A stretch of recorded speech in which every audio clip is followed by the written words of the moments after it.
Hello. Hey, everybody, what's going on? Hey, thanks for coming to watching another edition of Gonna See My Friends podcast, a podcast where we talk about movies, music, books, whatever, pop culture stuff. And today we're gonna do a movie called Napoleon Dynamite with my friend Scott. Scott was kind enough to. How you doing, Scott? I'm good. I'm good. I'm excited to talk Napoleon. One of my Yes. there's a in the book Ready Player One. They didn't translate it to the movie, but in the book, one of the contests is you're put into the main character in a movie, and you have to recite all the lines. And you can only miss like three, and you get bonuses for like if you do the physical part. And I've always said if that was me, Napoleon Dynamite, like if I got to choose, it'd be Napoleon Dynamite because you can put it on with the sound off and you can pretty much say everything that Napoleon's going to say, just prompted by the scene.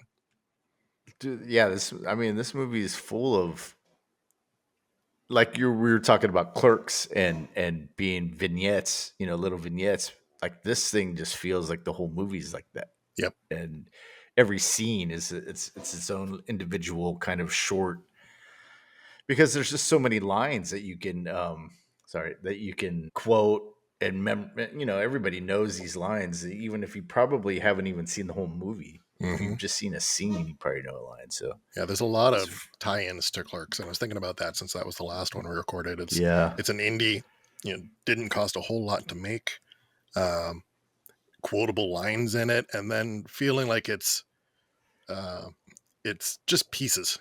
It's a lot of yeah, pieces glued together, yeah. and but still having a huge fan base from it. And it's interesting because I think the Clerks and Napoleon Dynamite, they came out very what, about 10 years Hmm. apart, about. And you see the difference in the indie, or not the difference, but like, well, because the way that it was filmed, even though Clerks was in black and white and this is color, but it still has that indie feel to it, because of the way the shots are framed. And there's not a lot of cutaways. There's a bit, but Hmm. it's still filmed in that indie kind of feel because there's just the dialogue is very sparse, but it still conveys what's needed to Hmm. in the scene. And cost wise, So it was. I mean, it was much more than Clerks, but still, yeah, as yeah, considered indie funding, it was like yeah, what $400,000. yeah, And I'm sure. I think once they were getting distribution, and I think music again, like Clerks, I think music adding on to that was a maybe double. I'd read one account that just Jamiroquai's song was four hundred yeah, thousand. yeah. That I read just on that fact alone. I thought it was like half of their budget was that song. So, but it was put to good use. I Mm-hmm. mean, there's a lot of good songs in this soundtrack too. There is. In fact, and we'll get into it later, a lot later, deeper, a lot later. But the ending song where it's like dun dun dun dun dun dun. When I was watching it last night, I was like, that sounds so familiar. Or maybe even when I saw it in the theaters, I thought, oh, that's so familiar. And then I realized if you're a Ferris Bueller, if you had well, I'm a little bit older, but in the '80s when Ferris Bueller came out on VHS, Mhm. the movie that was previewed before the movie started, which was She's Having a Baby, which was a John Hughes film with Kevin Bacon, and the trailer for that had that song on it. Nice. So, yeah, so I was taken aback. I was like, oh, I know that song, but I just couldn't put it. And last night I put two and two together and looked for the preview.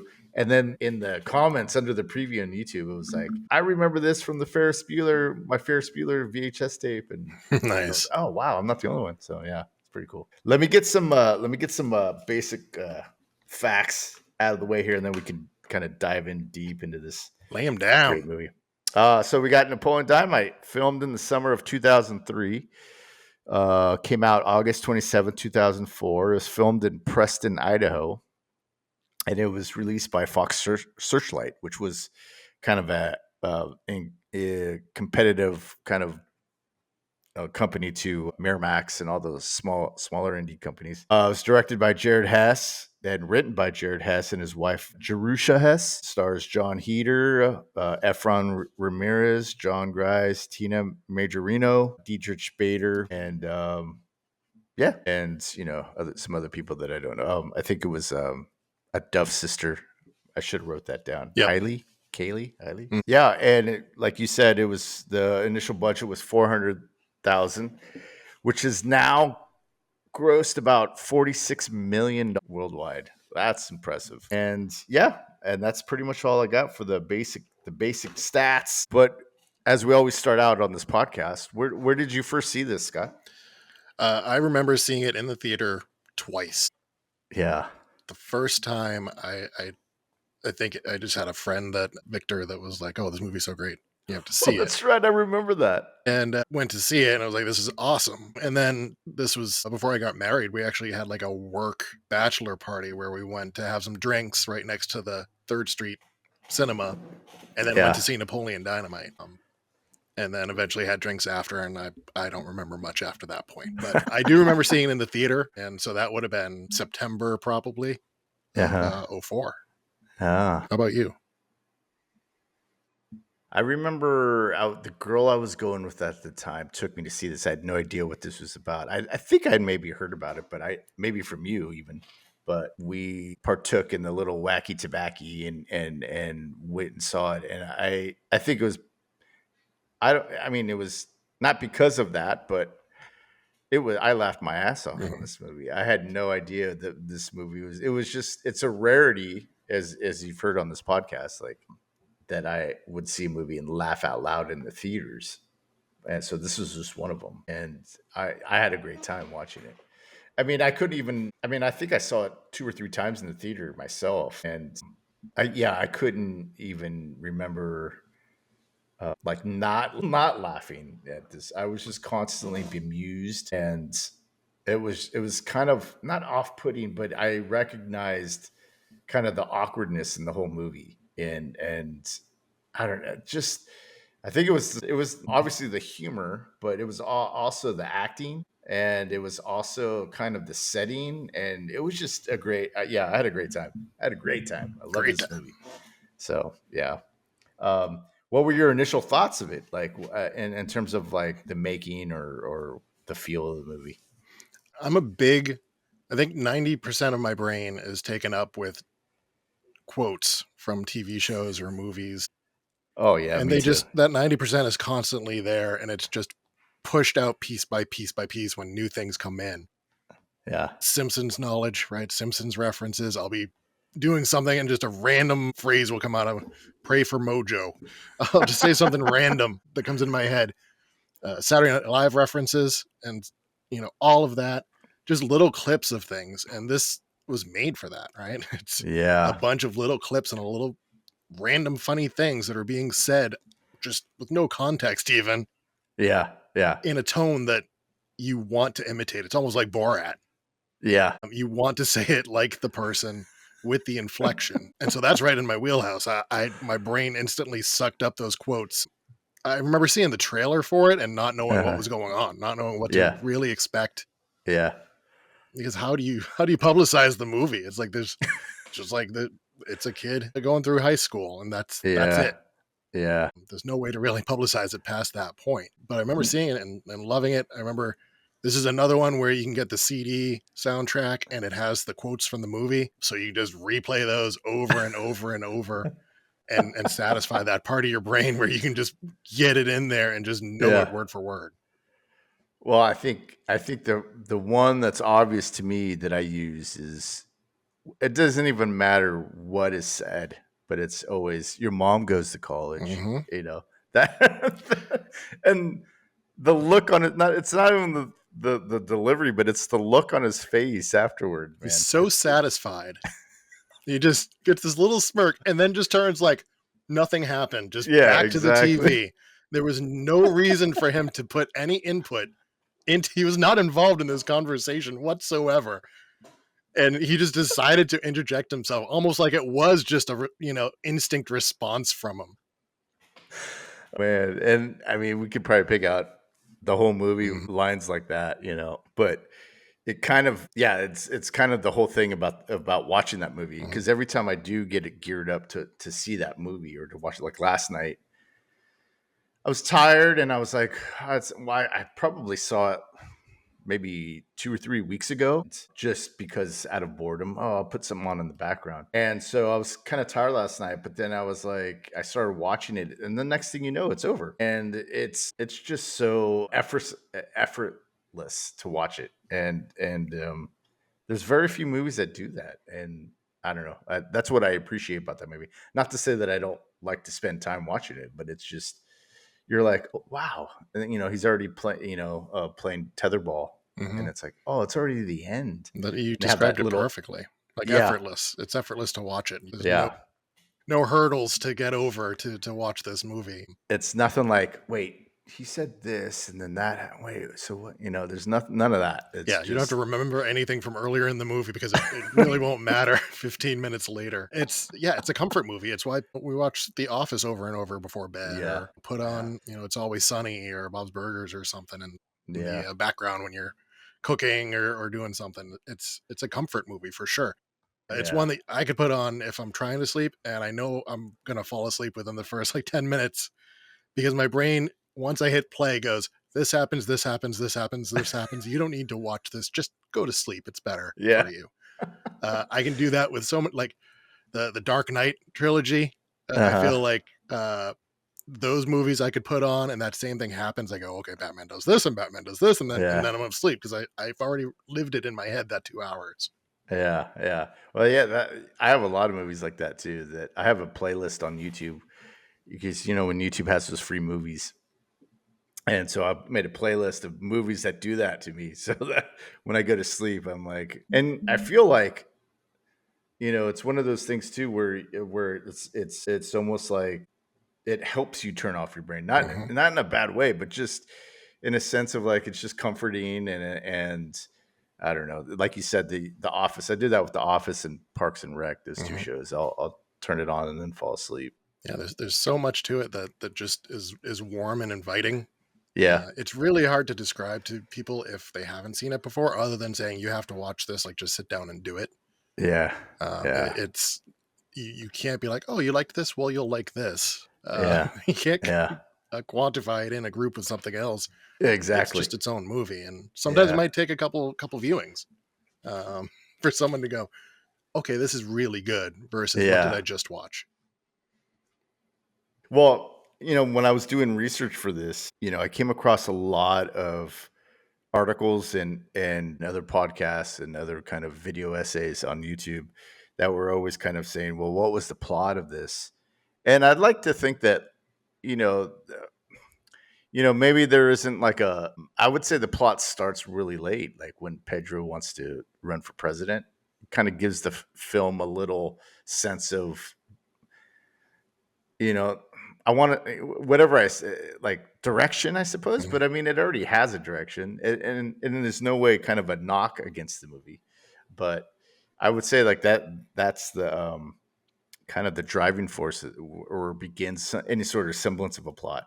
But what I like to kind of hit is the awkwardness in this movie, which is kind of the juxtaposition of a lot of movies where the main protagonist or is almost kind of the in Clerks is kind of like this movie where it's the protagonist is almost the under or the kind of like I wouldn't say nerd, but like kind of like an outcast or on the outside of normal. Because in this movie, it's kind of like they have the structure of the popular people, and they become the antagonists of this movie. Because I think a lot of the awkwardness in this movie is like, well, it's a lot of kids, a lot of teenagers, but it's also the idea that the awkwardness is from they just don't have their own little niche, and I think that that's what Napoleon finds in Pedro when they meet, and kind of like it kind of pushes that narrative of the story. What do you think about? Do you feel the awkwardness in this movie? Yeah, and I kind of feel like that was through the whole movie, like their purpose a little bit. Like Yeah, they were okay with it being in there, yeah, and that also allowed them just to leave things that they didn't plan that were awkward too. yeah, Like yeah. at the dance when he's dancing with Deb and his hair is hitting the star. Like you wonder if like they planned it maybe, but maybe it's just Hmm. where he was and he just started hitting his head and and getting bumped into that star decoration, and they were like, "Oh, this is good. This is way better than the last Yeah. takes. Like this is Yeah. Yeah. good." Yeah. Just little things that you're like they were able to leave in, like the jump with the bike, and Pedro Yeah. goes off, and then you zoom in on Napoleon, and he's got this big like strand, like a spider web or something, just hanging from his head. And you can just leave that because it's an awkward movie. That's what Yeah. it is. Well, I think it kind of adds to the small town too, the feel. I mean, I don't know. Did you grow up in a small town at all, or No, no? no, it was right outside of Boston, Boston. MIT and Harvard, and Shit. Okay. so definitely bigger town. But I know that's one of the things people don't understand about this movie. They think it's like set in the 80s, and it's not. Yeah. It's set Yeah. in '04. So it's current then, but Yes. electronics and fashion and stuff just aren't as important in that type of location. Right. Yeah. That's what I was gonna say, was that the small town is a character in this movie too. Mhm. And I think that it plays into the idea that, like, these people don't have, I mean, they don't have like these big exciting, or quote unquote exciting lives, but I think the conversations that they have, and the kind of interactions that they have are kind of indicative of that, because they don't have a lot to say, because the conversations are really simple, and they're really kind of without these like monologues, or like this wittiness about them. And that's just kind of, what's the word? It kind of like, it's the shadows their lives, Mhm. because they have simple lives, or quote unquote simple lives. I don't want to talk down to these people, because I grew up in a small town, and I know that when everybody knows everybody, it becomes this thing of the drama that you stir up becomes the entertainment, Mm. instead of kind of being creative, or being part of a community, or whatever. There's that, but there's also kind of the things that happen in the high school, and you see this in the principal, is like the things that happen in high school, like you don't necessarily outgrow that. So as you get older, you just start to kind of participate in other people's lives unwillingly, because everybody just knows everybody. So I don't know. I thought they did that well in this story, or in Mhm. this movie. Let's see. And then, yeah, so about underdogs, and that's also what I wanted to hit about, was it's kind of a movie about underdogs as Mhm. well, because you have Napoleon, who doesn't really fit in anywhere, and everybody's always teasing him, and Pedro, and obviously for the same reasons, Mhm. so they form this little clique. But what did you think about their friendship in this movie? The friendship is great because it just starts instantly, right? It's almost Yeah. like when you don't know anybody and then you meet someone that just has something similar to you. Instantly, you're like, okay, great. I got one person at this party or this event or Yeah. work or whatever, and you cling to them.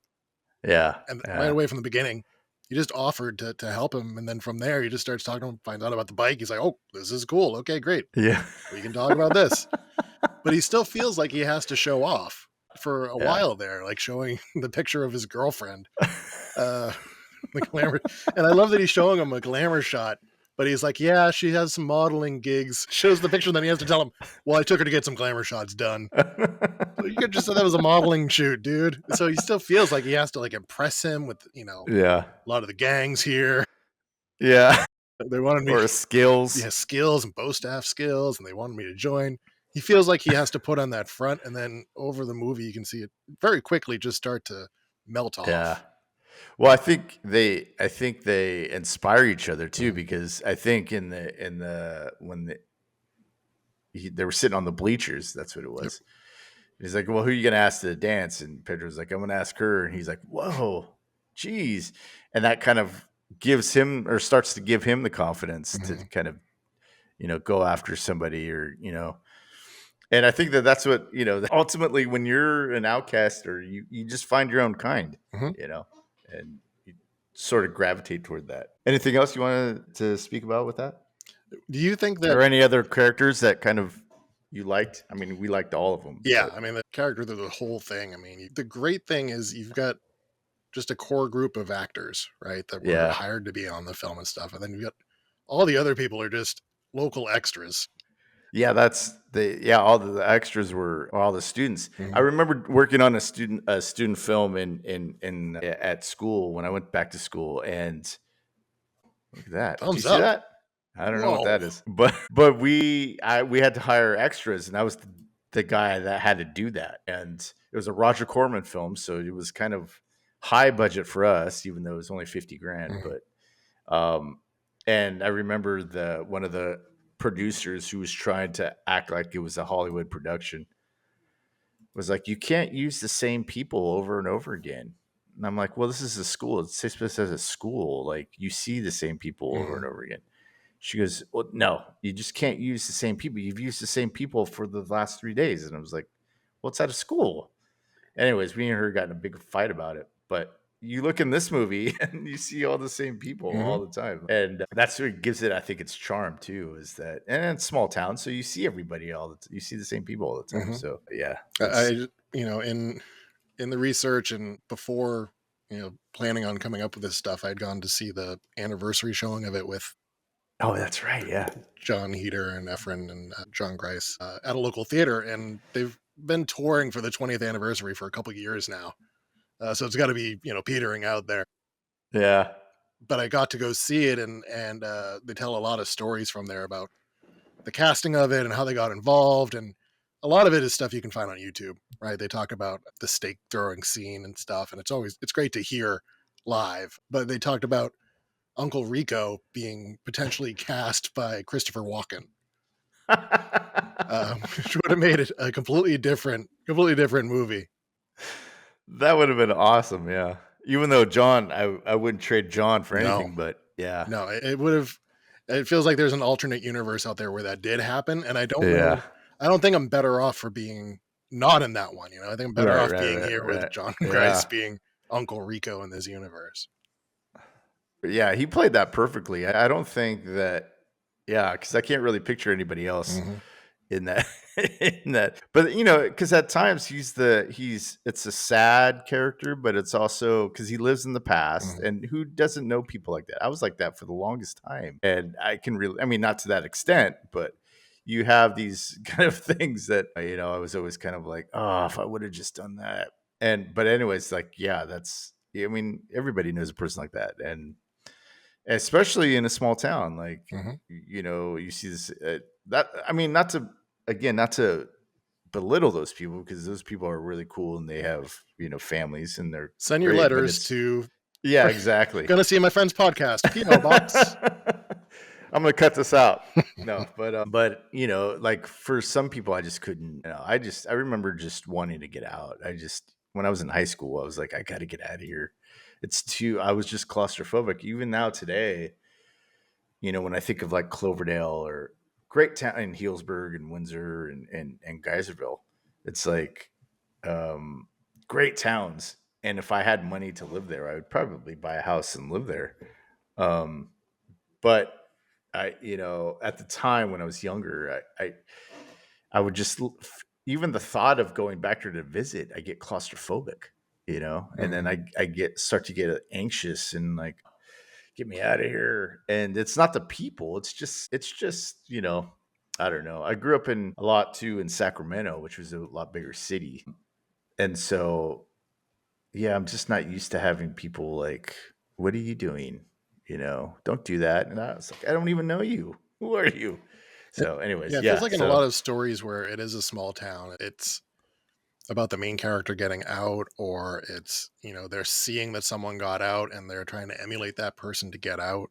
yeah. That wasn't the big draw of this. You had Uncle Rico, Right. come back, Yeah. Yeah.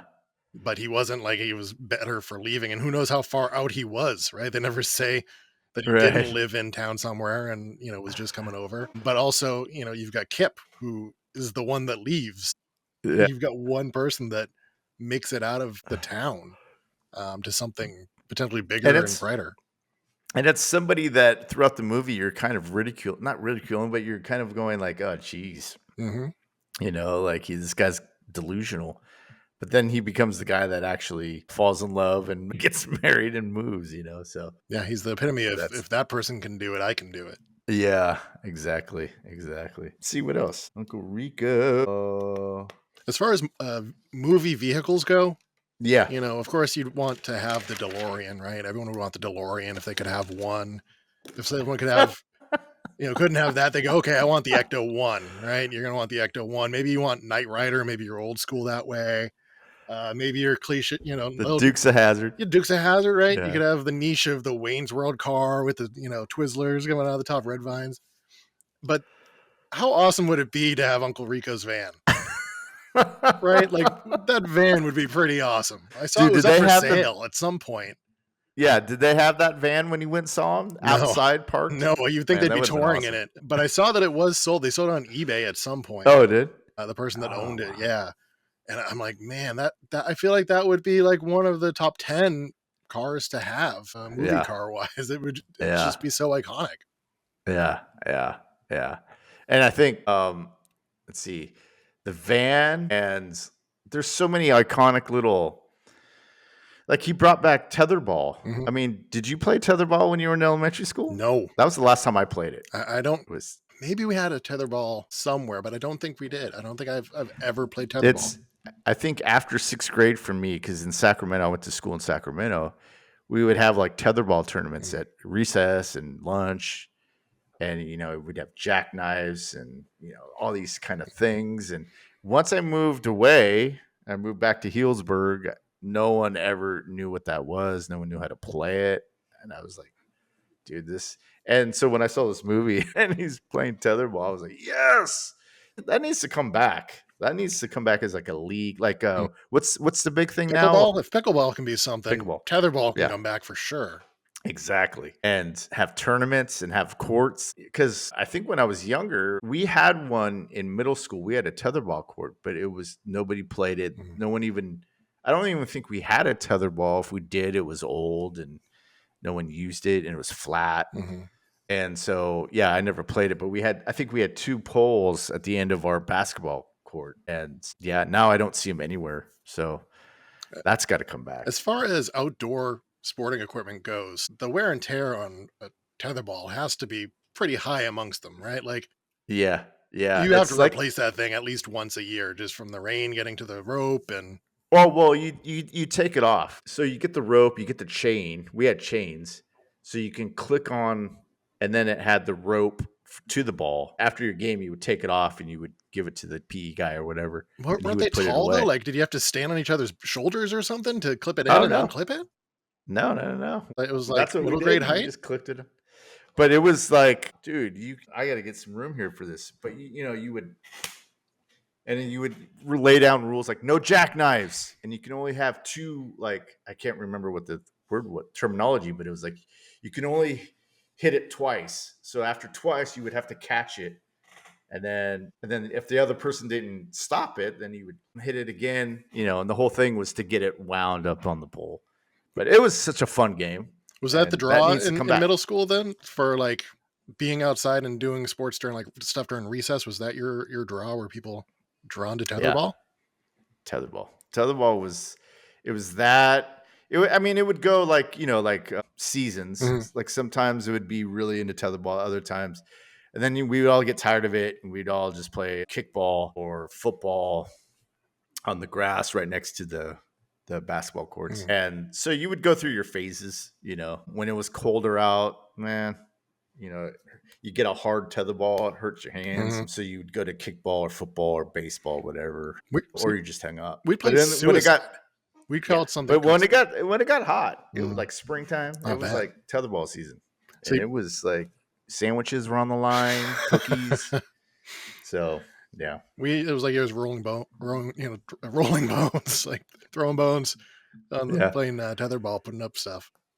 yeah. We played suicide, which Oh was yeah, against a sounds wall. fun. Yeah, I know. We play suicide. I don't have many friends left from elementary school. That was pretty good. I was pretty bad at that game.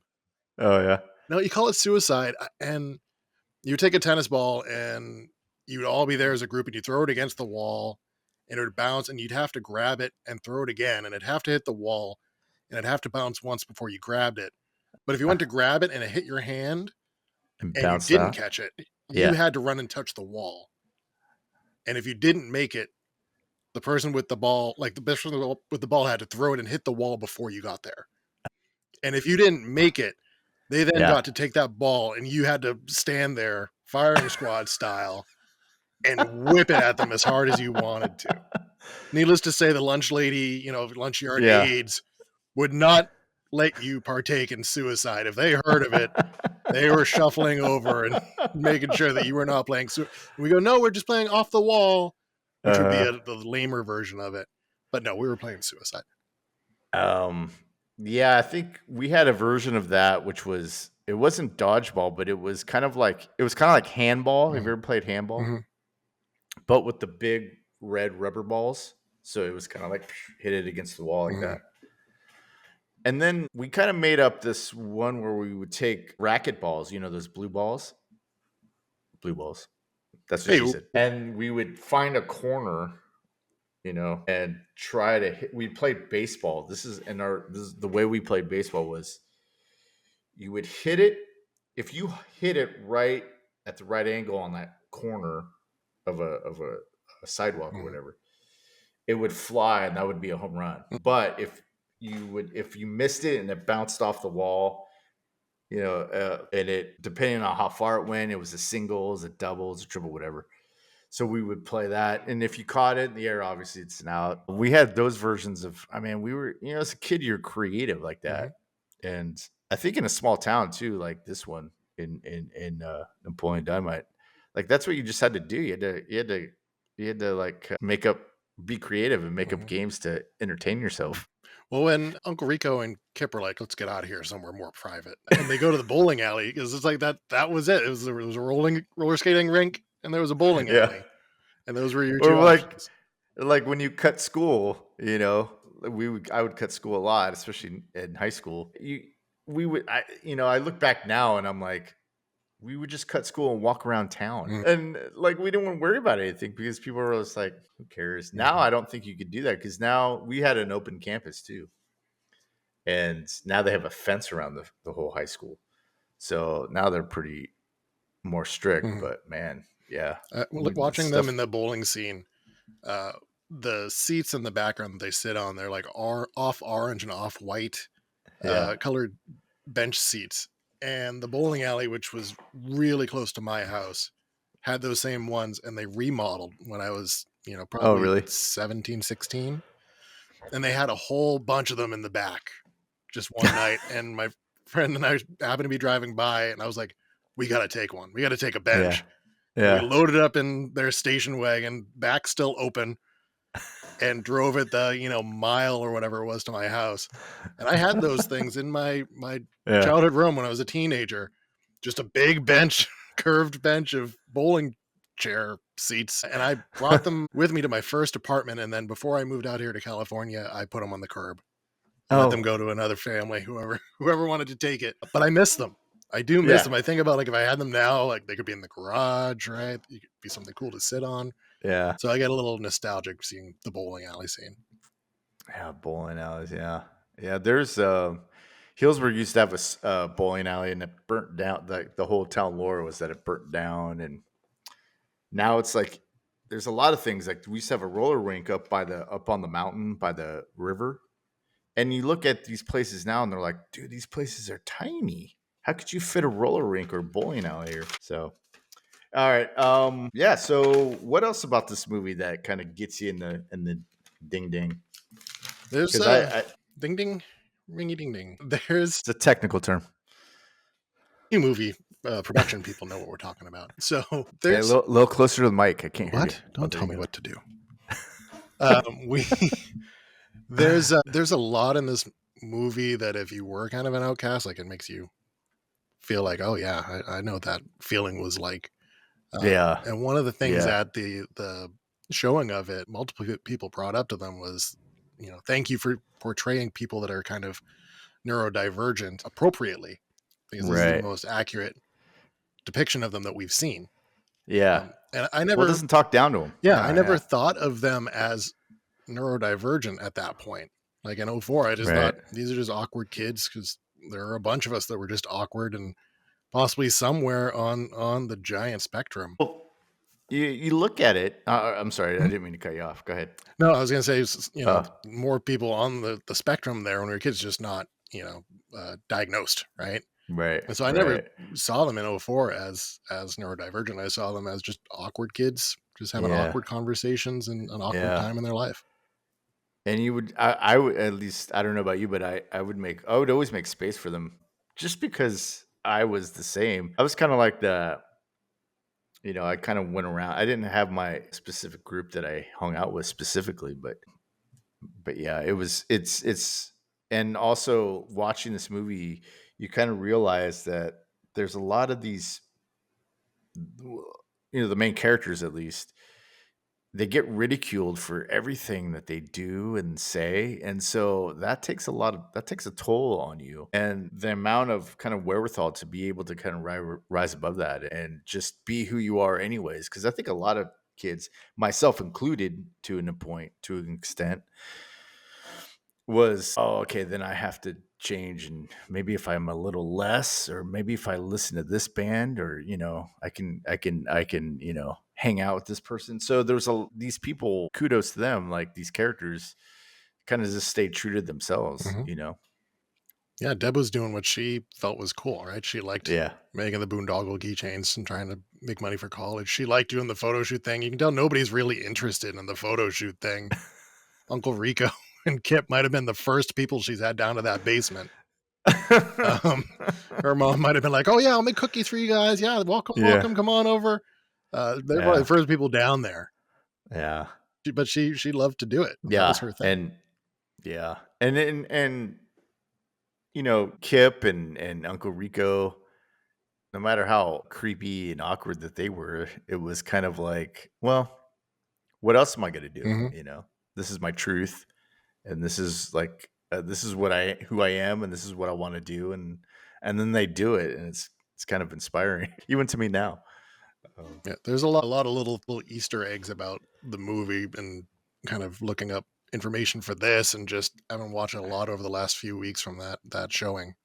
Yeah, Just the title, the name of Napoleon Dynamite. Did you know it was a yeah. like a alternate name for Elvis Costello? Was it? Yeah, a pseudonym, right? That's what you call it. He put out a couple things as Napoleon Dynamite. Oh, I didn't know that. Yeah. Because I know that the original short film was called Seth, Mhm.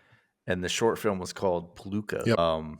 And it kind of mirrors the first, I guess, what, 5 minutes of this It's movie. very similar. Yeah, I watched it right Yeah, before we hopped on here. The yeah, whole like action figure through the window, like that whole yeah, scene is very similar. yeah. And then yeah, so when they changed it to, I had no idea it was. I'm not a huge Elvis Costello fan, but I like his music. Yeah, and then And they apparently didn't know the writer had been on like a missionary thing trip, and someone said their name was Napoleon Dynamite, and he was like, "Oh, that's a cool yeah, name," yeah. and just held on to it until they wrote the movie. That's another thing too, and not to disparage any type of religion, but it's nice to know that all the people that made this were either Mormons or they were ex-Mormons. I can't remember which it was, but it was just nice to see that they have their input into kind of cinema, because there tends to be a stigma with a lot of religions, and it's nice to kind of have that it wasn't detoured. Even with interviews with John Heater, I think it's a, I think it's he's a like a really hard nice E. guy. Was I that? think it's a hard E. It's a I think it's hard a E. heater. Heater. Heater. He's just a nice guy, Mhm. and he was just like, I don't want to make.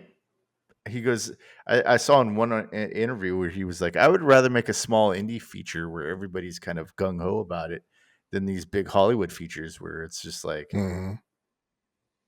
a lot of downtime, everybody's getting pissed, And I can see that. I can agree with that, because it's well, I don't know. I've only made a couple, but it's much more fulfilling when it's done. Mhm. So, anyways, yeah. Anything else? You got it. You got your Clay Thompson Award. Oh boy, there's a lot of nominees in this one, right? I picked two, but they're both always in the same scene, so I figured I'd just give them two. Do you have one, or do you want me to start off with You mine? start off. Let me hear Okay, hear yours because I might be my able to my pull some Clay separate Thompson ones. Award for this the is Pedro's cousins Mm, nice. with their car. That's a badass car, and they come to the rescue. They're always like, they don't say anything, but they're always there. That's it. Just the stare. You can tell that they say "Sibon" or something like that. To that bully, when the bully's with that kid and he's just, give me your bike. And they pull up and he's just like, just the stare. That's all it took. And then they're happy for him when he becomes president at the party yeah. at the end. And then they give him Napoleon a ride to the prom. They pick up his date. Kudos to those guys, man. That is such a MacGuffin, right? It's such like a random thing just thrown in to solve that he's just running, and then they just throw this lowrider in the middle of nowhere. Yeah. And then after that, is it before or after where he goes, no, it was after. Oh, wait. No, was it before or after? Yeah, when he goes, Pedro offers you his protection. Is that before that? So That he gets picked up? Pedro doesn't run for president until after the dance. So he meets them first, and then there's the dance, and then he offers the protection after that. Okay, gotcha. When he's running for president. All right. Yeah, those two are my picks. But there's a lot of, even when he was working at the chicken ranch. I mean, there's just so many cameos or like little secondary characters. Do you have one? So there's a couple. Okay. So Diedrich Bader, he steals everything that he's in. That's what my second pick was. Diedrich Bader just steals everything. He's so great. My favorite Break the wrist and walk away. Rex Kwon Do is amazing. Just the cut of the video at the end, and his finger moves up and down because it caught it on that frame when you were editing in like VHS, it just stopped and it was shaking.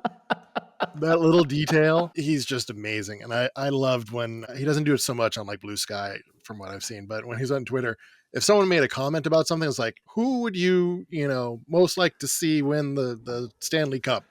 And he just respond, Diedrich Bader. And my favorite was him just responding with his name to any question posed out there. It would make me so happy. He's so good in this movie. Like you were saying, the guy at his real name, I believe, is Dale, but the guy that ends up shooting the cow. And talks at the chicken ranch about finding the arrowheads in the creek bed. That's the only thing I made out was the arrowheads. Yeah, and he's not an actor. He's just from there. And they're like, hey, we need you to be in this movie and shoot a cow. And he's like, okay, I'll do it if that's all it is.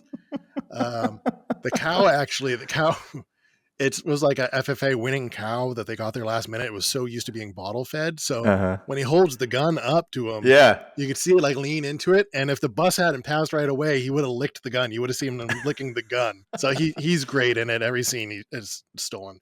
My favorite scene,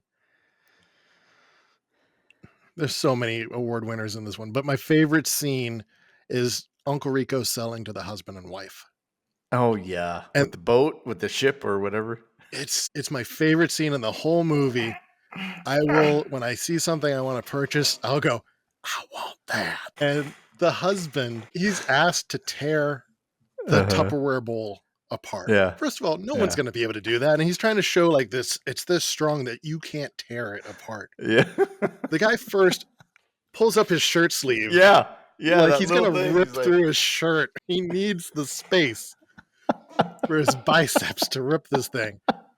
And then he just tries to invert it. And he just pushes. And every time he pushes and he stops, he kind of looks at his wife a little bit. Yeah. And she's just getting more and more disappointed in him. And he is so crushed when he can't do it. And I'll use that as a metaphor when I'm like, look, I thought I could do this thing. I should have known. I'm the guy with the Tupperware and Napoleon Dynamite.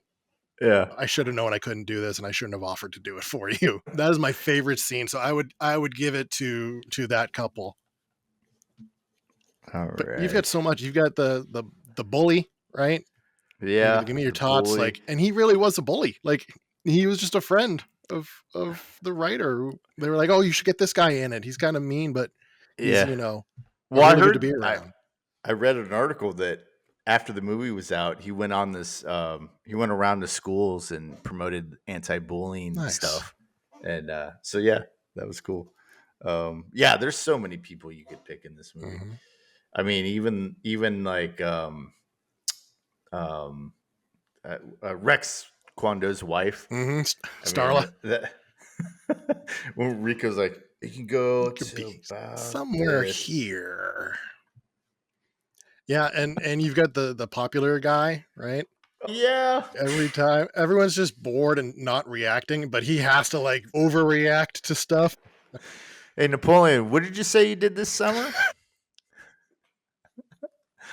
I told you. It's been in Alaska with my uncle hunting wolverines. Oh, I killed about 50 of them. Yeah. So lots.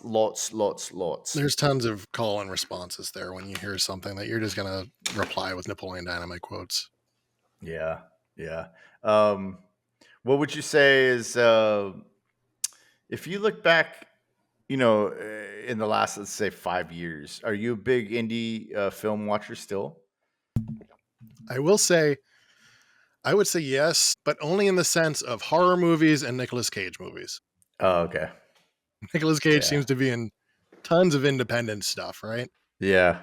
Arcada, right? Watch that one. The one that was his version of Five Nights at Freddy's, Willy's Wonderland. Have you seen that one? So Willy's Wonderland, I think he has one line in the whole movie, maybe no lines, but I think he has one line in the whole movie. Oh, wow. Yeah. And it's really good. So I feel like independent movie wise, if it's horror, I'm pretty on top of it. I'm more willing to watch one of those. The slower burn drama type independent movies, not so much anymore. Mm. How about you? Yeah, I'm in the same boat as you are, except I don't, you know, I don't really watch a lot of movies anymore. Which it's just kind of, it's very telling of me because I'm not as fluent in the language of new releases and all that kind of stuff, which I should be because I love movies. But there's one movie I watched a couple nights ago that I'm into, that I'm watching all the time, is Wonder Boys. It came out in 2000 and it stars Michael Douglas, Tobey Maguire, Robert Downey Jr., and Katie Holmes, and a lot of other people too. And it's just this weird kind of movie about Michael Douglas is like this writer. He's a professor at Carnegie Mellon, I think. He's a writing professor, and he's writing this book, and he wrote a bestseller, and now he has writer's block. And to combat that, he just writes, and he has this novel that's about 2,100 pages. And he rents out these rooms to to Katie Holmes, and Robert Downey Jr. plays his what is it, editor, I guess. And then it's just a movie really about nothing, Mhm. but it's a good movie. It's like, and those are the movies, kind of like what you were saying, like you don't watch, or not in your. I tend to kind of go through the slice of life movies a little more because I just feel like that's more of my speed now. I mean, I don't really do much, and so yeah, I think those, and watching Clerks too last week, it kind of reignited this kind of thing that, oh, maybe I should get back into that, get back into going out and seeing the new movies, seeing the indie movies. Because I remember in the late 90s, that was all I was about, was trying to make a movie and trying to write a script. And I was watching all these indie movies that I really couldn't tell you the names of anymore. Like I remember watching this movie with Tim, the guy that was in Pulp Fiction. What's his name? Tim Roth? Is that his? No, wait. Yeah. But he's the British guy. Do you Mhm. know who I'm talking about? No? No idea. Okay. Well, anyways, he was in this indie movie that I watched, and I couldn't tell you the name of it, but I remember, watching those types of movies, and I was like, well, maybe, like Sling Blade was another one that I Mhm. really got into. Did you ever see that movie? Yeah. And, so. I do remember going to see a lot of independent movies, late teens, like 20, like early 20s. Yeah. I remember seeing, and I remember seeing Happiness. Have you seen Yep. Happiness? Yeah, I remember seeing that. That's a not a lot of screens movie. I remember seeing. It's Won't not going to be any good that's tomorrow. the line from it, man. It won't be any good tomorrow. Coming out your ears. It's a brutal movie. I remember seeing that. I remember seeing Blair Witch in the theater. I Yeah. remember liking Blair Witch so much, and back then I had a cable access show, and we recorded like a little 30-minute mini movie called the Blair Witch Project. And it was us going to the theater to see Blair Witch, but we can't find our car. And so the Blair Witch stuff starts happening to us in the parking garage. So my friend gets peeled Do you off. still have that? I would love to I see do, that. and I will show it to you. Yes, it will Sweet. not make its way onto the internets but I do believe I have a copy somewhere that you can Leave see. in the comments if you want to see Scott and the Blair Witch Project. If this podcast, if this gets to 1 million views, I will release it. I remember seeing that. I remember seeing like Dogma was probably my first Kevin Smith movie in the theaters. I remember seeing Permanent Midnight.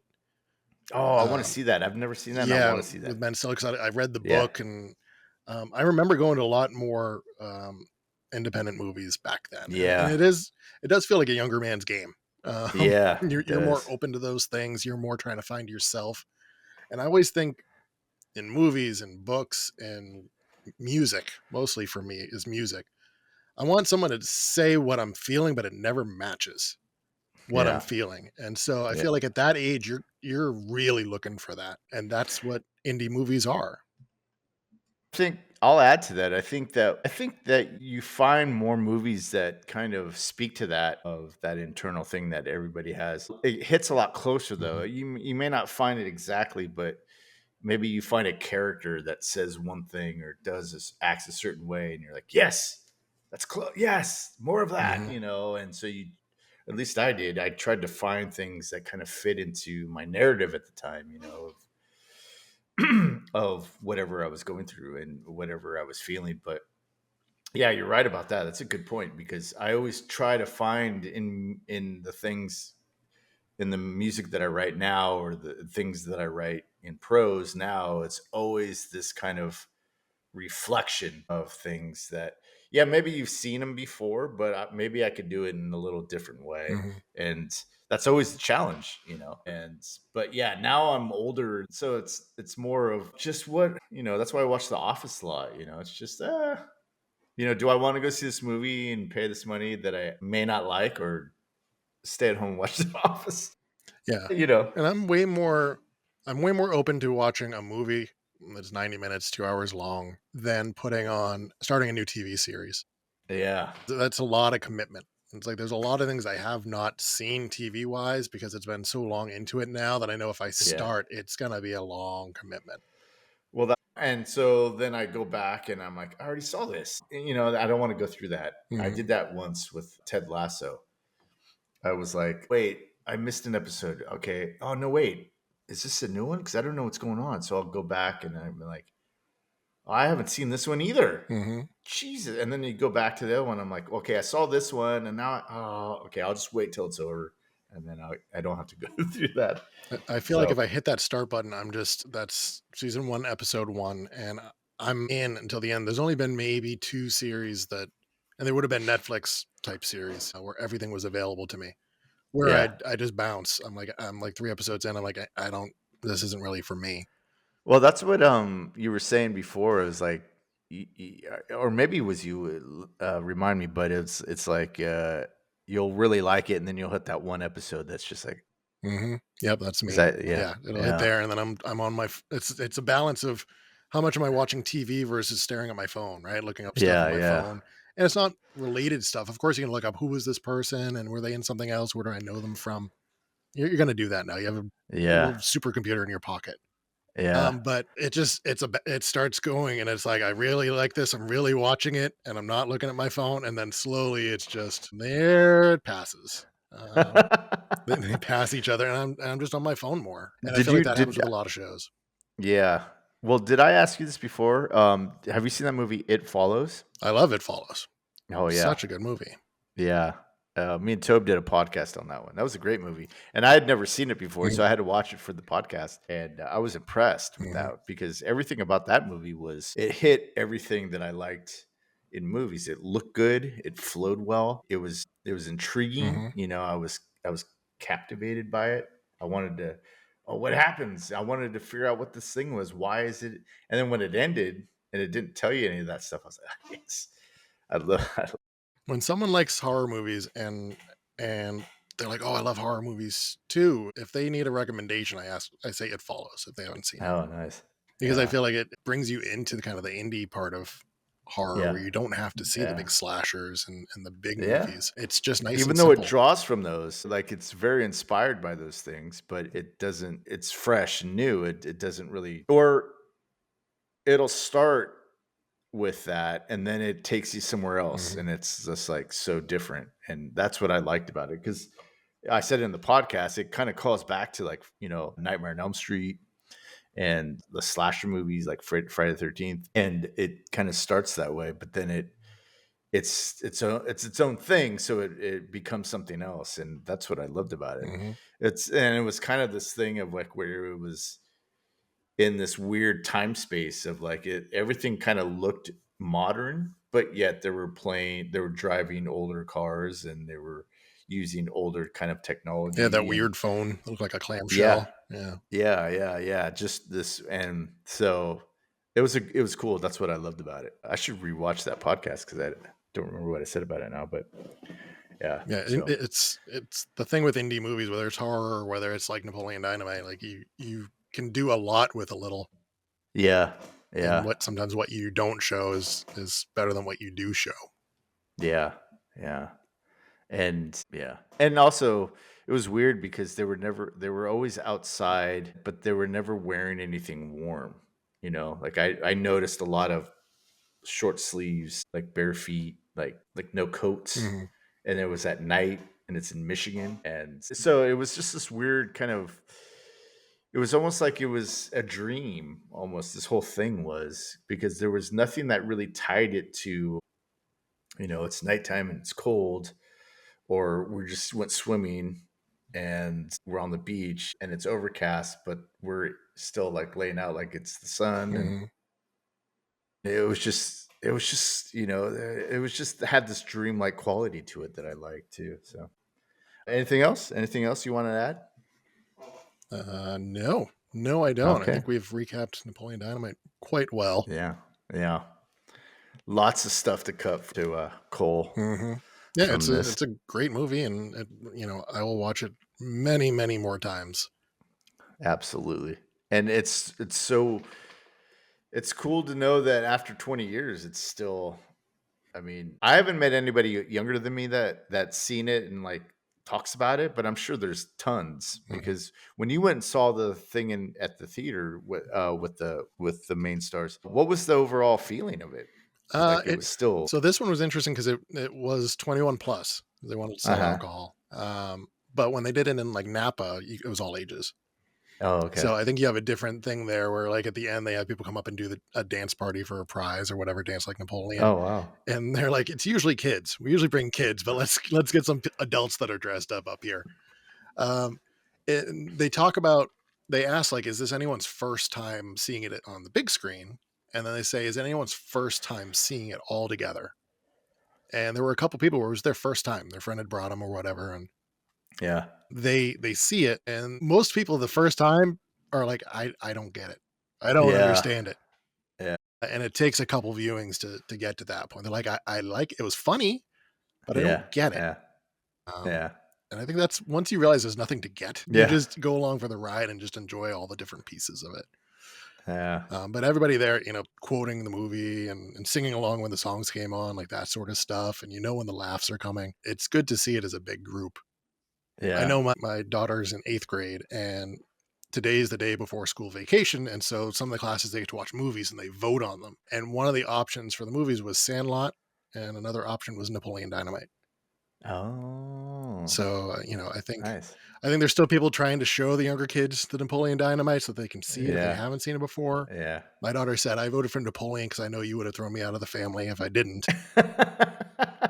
So she understands that. But I put it on last night when I was sitting there with her, for a little bit to rewatch. And I looked over and she was laughing. She was Uh, enjoying it. Her yeah. favorite scene is when the kids scream after the cow shot. That's her favorite scene, that part right there. But I think the kids are still getting into it as long as we keep.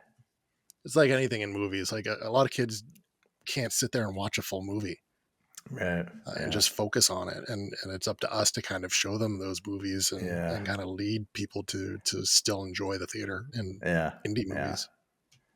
Cool. Yeah. I mean, I have to say the same thing. It's cool. I always, now that it's in my mind a little bit more, I'll always probably, hey, you should check this out. Have you seen this? Because I asked my sister that just recently, and she's like, I've seen parts of it. It's really funny.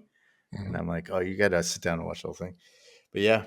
So yeah, thanks for everybody for staying with us, watching and listening. And leave some comments about your favorite scenes, if you liked it, if you didn't like it, if you want to see Scott's home video. Not that Million home video. Not views. that home video.